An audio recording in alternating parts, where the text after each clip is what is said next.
खबर गुजरात से है, जहां पर दीनदयाल पोर्ट प्राधिकरण में वर्षों से ड्यूटी के दौरान निधन हुए 440 कर्मचारियों के वारिसों को नौकरी नहीं दिए जाने के मुद्दे पर आज राष्ट्रीय दलित अधिकार मंच ने अनिश्चितकालीन धरना शुरू किया है। मंच के नेताओं का कहना है कि नियमों के अनुसार मृत कर्मचारियों के वारिसों को रोजगार देने का स्पष्ट प्रावधान होते हुए भी फाइलें वर्षों से विभाग में अटकी पड़ी हैं, जिसके चलते सैकड़ों परिवार रोजगार के लिए भटकने पर मजबूर हैं। वारिसों ने आरोप लगाया कि बार बार निवेदन करने के बावजूद प्रशासन की ओर से कोई ठोस कदम नहीं उठाया गया। इसके साथ ही दलित अधिकार मंच ने चेतावनी दी कि जब तक जिम्मेदार तंत्र मांगों पर उचित निर्णय नहीं लेता, तब तक यह अनिश्चितकालीन धरना जारी रहेगा। धरने को स्थानीय सामाजिक संगठनों का भी समर्थन मिल रहा है। डीपीए प्रशासन के खिलाफ यह आंदोलन आने वाले दिनों में और भी तेज होने की संभावना जताई जा रही है।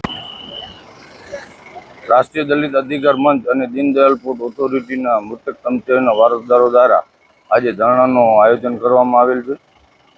છેલ્લે 2024 અને 25માં ટોટલ 17 લોકોને લેવામાં આવ્યા છે। ત્યારબાદ હજી 440 જેટલા વારસદારો બાકી છે, એમને યોગ્ય ન્યાય નથી મળતો। એના માટે આજે અચોક્કસ મુદતના ધરણા કરવામાં આવ્યા છે।